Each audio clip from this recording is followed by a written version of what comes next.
How does a fictional story differ from a nonfiction passage? Of course, the obvious answer is that a fictional story is made up, and nonfiction passages are written about real events and people. Don't worry though. You won't need to have read all of the great novels of the 20th century because everything you need to answer the questions is in the passage. The majority of passages on the ACT are nonfiction or textbook-like passages, but the first passage on the reading test is prose fiction. While you'll still use the Kaplan method for reading comp to actively read and map these passages, what you pay attention to while actively reading is different. Prose fiction passages focus on a story. Good stories have a plot, characters, setting, and theme. When actively reading and mapping this passage, you want to focus on characters, their thoughts, and their feelings. Why don't you want to focus on plot or setting? Because those are the details of the story, or the what. Remember to focus on why, not what, when actively reading the passage. The why in a fiction passage is found in the character's thoughts and feelings. Taking notes on who is thinking and feeling what will help you answer inference questions. There are lots of inference questions associated with the prose fiction passage. You can have many of the answers to these questions at your fingertips by focusing your passage map on the character's feelings. With all reading passages, remember to apply the first step of the Kaplan method for reading comp. Actively read the passage, taking notes as you go. Remember to keep the big picture in mind and keep straight who said what. Let's take a look at a part of a prose passage and see how easy it can be to pay attention to the characters and take notes on their thoughts and feelings. Take a moment to skim through the introduction and actively read this first paragraph. As you do, ask yourself, who are the characters introduced in the first paragraph?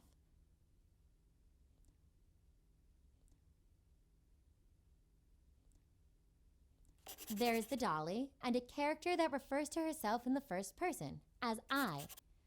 We know from the introductory information that this character is Esther. Don't ignore the narrator. Even if you don't know the narrator's name, he or she is still an important character. We learn in the first paragraph that the narrator has a relationship with her dolly. She talks to her and calls her a dear. What kind of relationship do people have with those they call dear? We also learn that the narrator thinks she is not clever. What does this tell you about Esther's self-esteem? All of these clues from the text help us understand that the narrator thinks of her dolly as a friend and that Esther has a pretty low opinion of herself. So our note for this paragraph might look something like END friends or E low self-esteem. Now let's take a look at paragraph 2. In this paragraph, we get more information about the narrator's feelings. She was a shy little thing who didn't talk much to others and didn't share her feelings with others, as we see in lines 5 to 6. And it almost makes her cry to think what a relief it used to be when she was able to be with her dolly again. How could you categorize the narrator's feelings in this paragraph? You could simply say that the narrator is shy. Use abbreviations, like the first initial of a character's name, or N for narrator, to make note-taking quick and efficient. Now in the third paragraph, you don't want to spend a lot of time reading all the details. So look for new characters to be introduced and hone in on their thoughts and feelings. The character of the godmother is introduced in line 16. Esther, our narrator, calls her a good woman in line 18. Why does Esther say she is good? She also calls her handsome, a word generally used to describe men, not women. Esther also tells us that her godmother never smiled. Based on Esther's thoughts and feelings, what inferences can you make about how Esther felt about her godmother? Again, use whatever symbols and abbreviations you can. No one is going to see your notes, so you're the only one who needs to be able to glance back at them and understand what they mean. In paragraph 4, we have only 3 short sentences, but this small paragraph gives us a big impression of Esther's thoughts and feelings. No one speaks of Esther's mama. Esther has never been to her mama's grave, nor does she even know where it is. How do you imagine this makes Esther feel? Even if you don't know why no one talks to Esther about her mama in this paragraph, you can make an inference about how this affects Esther. Then, you can write a valuable note about her feelings, which will help you answer questions on the test. Paragraph 5 introduces several new characters in the first sentence. There are a lot of details in this paragraph, so don't spend time trying to digest them all. Just capture why the details are there. What does this paragraph suggest about Esther's feelings for the 7 girls she goes to school with? In line 40, Esther says, there seemed to be some separation between her and the other girls. She gets invited to a party, which makes her happy, but then isn't allowed to go. How would you feel if you really wanted to go to a party and your parent or guardian said you couldn't go? That's probably how Esther felt too. Moving on to paragraph 6, you can see by the narrator's tone and choppy sentences that something is very different from the paragraph before. The phrase, "none on mine," is repeated, and the last sentence tells you that Esther believed her birthday was the most melancholy day in the whole year. How does this paragraph communicate Esther's feelings about her birthday?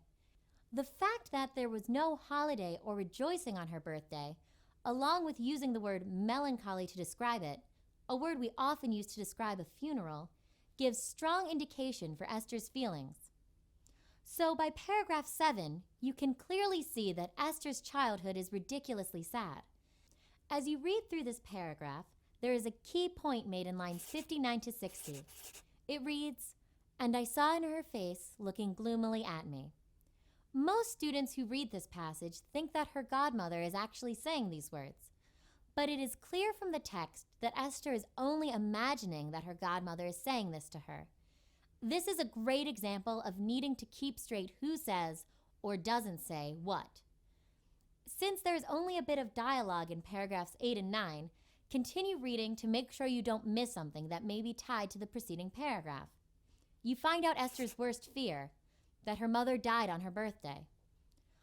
All of the information you read in paragraphs 7 to 9 tell you how terribly Esther felt about her birthday. And clearly something is bothering the godmother, which you can tell from her sharp reply in line 66. So your note might look something like this. When you actively read a prose fiction passage, you focus your attention on the characters. By noting what characters are thinking and feeling, you make the inferences necessary to answer the most complex questions associated with this passage. As you read through the prose passage, remember that active reading means asking yourself questions while you read. Instead of asking yourself, why did the author write this, you're asking, what is this character thinking or feeling? When taking notes to create your passage map, remember to abbreviate names with initials. Use whatever symbols and shorthand you can for your notes. You're the only person who has to be able to read them and understand them on test day. Remember to read quickly and efficiently. Don't waste time dwelling on the plot or the setting. Just like the details in a nonfiction passage, they can quickly be researched when needed to answer the detail questions. By focusing on the character's thoughts and feelings, you help answer many of the reasoning questions on the prose fiction passage. You can always research detail questions, so don't dwell on the small stuff. Focus on feelings. To be successful on test day, practice these active reading skills. In a short amount of time, you can apply the Kaplan method for reading comp and be able to make accurate predictions that will help you quickly answer the questions on the test. Good luck!